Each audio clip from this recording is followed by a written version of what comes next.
What's up, homies and haters? Yeah, that's an AI.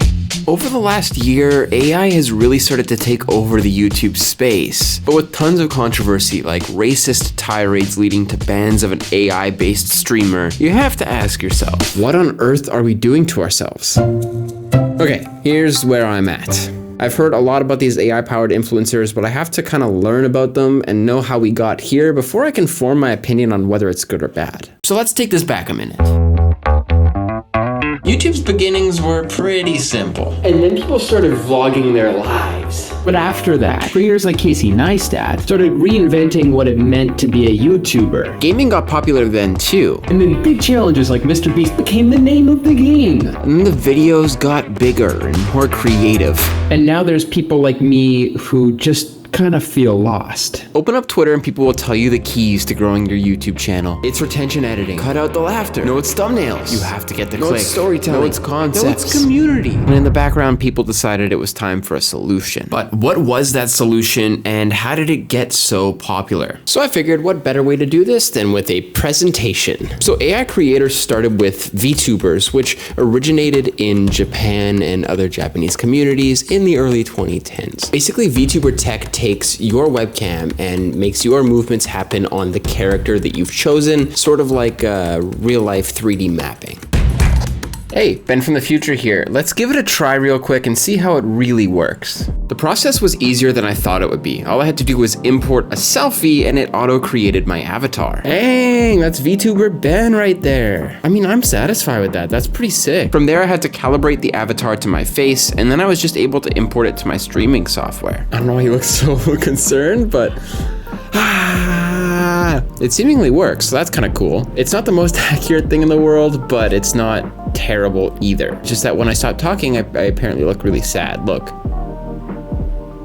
like I'm gonna cry. I don't know, this is pretty sick if you ask me. So who were the first fully AI influencers? Well, we've got, first of all, Lil Miquela. Then we had Emma, and lastly, Bermuda. And if you notice, they all look really realistic. Basically, in this case, they were taking AI-generated characters that could be input into real-life generated settings and photos. There's a couple fully automated AI live streams though, and they used their chat to learn how to speak even better. But I'm sure you can imagine that led to some problems too. For example, this AI, Neurosama, got tricked into saying racist things by the chat of her live stream because this is fully AI powered and learned from chat. If chat says bad things, it learns bad things. I'm pretty sure a Microsoft bot had this problem too. AI generated profile pictures though, they made AI influencers seem more realistic because even real people had AI generated photos on their actual Instagrams. So if it was like an AI generated influencer, it didn't seem as weird anymore. And over time, people started to love AI influencers, which honestly, I still don't really get. For example, Ludo Magdaloo, or Magaloo, however you say that, it has 6.3 million followers and it's just an AI generated person. But there's also some weird examples too, such as this, Karen AI, which is an AI powered girlfriend where people could pay $1 a minute to access her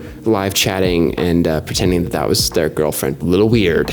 So I'm gonna get a bit more into what it actually means for the world of creators, but first I wanna figure out how this actually works and what tools people are using. I think the easiest way to understand how this all works is to break down the parts that go into content creation. For me to create this video, there was 6 steps in my process. First, ideation, then writing. After that, we had packaging, voiceover, filming, and finally editing. Now, in my process as an independent creator, I do about 95% of this entirely on my own. And I know I'm not alone. A lot of creators have the same experience and want to try and make the process faster. So, how do you do this? Well, it comes down to automation, and there's 2 different types of automation you can use. The first is hiring help. But here's the thing, in the last month, my channel has made me a grand total of $143. There's obviously no budget for me to get help from other people, so what else could I try? The second option is to use AI-powered tools to automate certain parts of your process. But of those 6 parts of the process, what tools can you use and which ones are better? Let's start with ideation. The easy answer is, of course, ChatGPT, but there's also tools like vidIQ and Writer that are specifically designed to help with this. Next, of course, we have writing. Again, ChatGPT, Writer, but now there are tools called Jasper and Descript that are specifically designed to help with YouTube scripts. For the next part, we have packaging. This includes titles and thumbnails. I personally use ChatGPT here to run ideas for titles through and get feedback and alternatives, and that's actually helped me quite a bit. My video about fast food is a totally AI generated title, fun fact. Thumbnail wise, I still haven't found anything good that actually recreates a solid YouTube thumbnail. There's some pretty low quality copies out there, but I'm sure over time they'll start to get better. Now, the remaining part of the process mostly comes down to just a few tools, so I'm just gonna list them all together. The coolest ones are Descript, Synthesia, and Adobe Podcast. Do these tools actually work for their intended purpose? My answer to that is maybe. For ChatGPT specifically, it takes a long time to learn how to ask the right questions to get the answers you're looking for. For a lot of these, especially the writing tools, you have to check the factual accuracy of what it's writing to make sure you're not giving out misinformation. And finally, for the voiceover tools, sometimes it'll just sound wrong. But the techie side of me is really excited about the fact that these aren't perfect. It tells me that these tools are already in development at super early stages of AI, and they're only gonna get better, faster, and more efficient as time goes on. But that's also exactly what scares me. This is where I want to share why AI can ruin the medium that I've grown to love if it's not handled properly.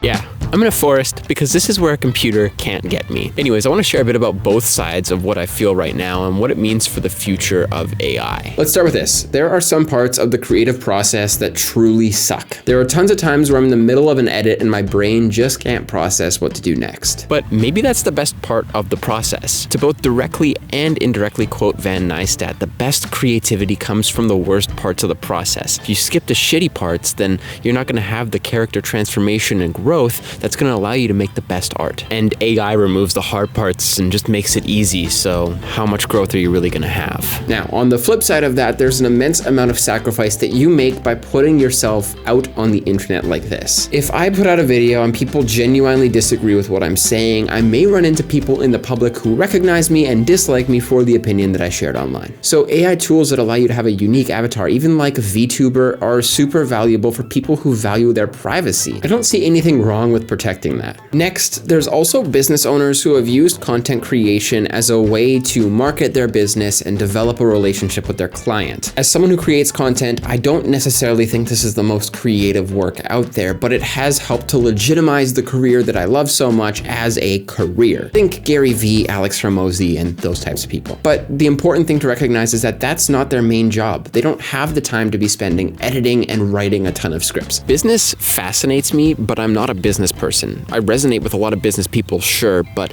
I'm far more interested in talking to and getting to know artistic people. So when I think of automation and, getting rid of these parts of the process and giving it to a robot, the business side of me gets really excited, but the artist within me dies a little bit. At what point am I going to give a robot all the fun so that I have a more efficient process? All that doesn't mean that I'm against AI either, though. Using AI to work through challenges or to automate a project you genuinely don't want to do is smart. There's a point where you don't want to automate things. There's things that we enjoy in our lives, and if we automate them, then what's the point of even doing what we love? So automating the boring parts like rough cutting and clip selection takes the thinking out of my creative process and lets me be more creative, as in spending more time doing what I enjoy. Especially on a video like this, I feel pieces of my soul getting poured into this, and there's so many examples out there of videos created with AI that just feel lifeless and boring. If you have to meet a deadline or do client work you don't necessarily want to do to facilitate creative projects, AI can help automate that and make it more enjoyable for you. As a creative person, the more time you have to create is valuable. It's all about drawing a line on how far you're willing to let AI go. The definition of insanity is doing the same thing over and over again and expecting a different result. If you're stuck and you can't find a way out, automate it. If you hate a process, automate it. But if it's a piece of the creative process that you love,